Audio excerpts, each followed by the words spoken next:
திரைப்பட தயாரிப்பாளர் சங்க தேர்தலில் போட்டியிடுவது எல்லாம் தனக்கு ஒத்துவராது என நடிகர் விஜய் சேதுபதி கலகலப்பாக தெரிவித்துள்ளார். சென்னை வடபழனியில் நடைபெற்ற ஹாப்பி ராஜ் படத்தின் முன்னோட்ட நிகழ்ச்சியில் விஜய் சேதுபதி சிறப்பு விருந்தினராக கலந்து கொண்டார். இந்நிகழ்ச்சியில் பேசிய தமிழ் திரைப்பட தயாரிப்பாளர் சங்க தலைவர் GKM தமிழ்குமரன், விஜய் சேதுபதியை தயாரிப்பாளர் சங்க தேர்தலில் போட்டியிட அழைத்தும் வரவில்லை என கூறினார். அப்போது அதற்கான காரணத்தை விஜய் சேதுபதி நகைச்சுவையாக விளக்கி கூறினார்.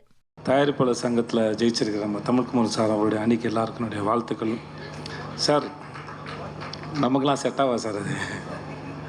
அது என்னென்னா, ஏன் வேணான்னு சொன்னவங்களுக்கு சொன்னேன், இந்த ஊர்லேயும் சொல்லிடுறேன். அவரோட ஏதாவது பஞ்சாயத்துன்னு உட்காந்து அந்த பஞ்சாயத்தில் தீர்ப்பு வழங்க போய் அப்புறம் நம்ம படத்துக்கு அதை செஞ்சிருவான்னு பயத்துலாம் வேணாம்னு சொன்னேன்.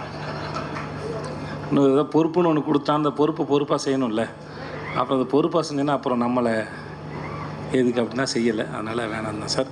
மற்றபடி நீங்கள் ஜெயிச்சு வந்து ரொம்ப சந்தோஷம் சார். வாழ்த்துக்கள் சார். எல்லாத்துக்கும் நன்றி. சினிமா உலகை ஃப்ரேம் பை ஃப்ரேம் படம் பிடித்து காட்டும் தந்தி சினிமா சேனலை இப்போவே சப்ஸ்கிரைப் பண்ணுங்க.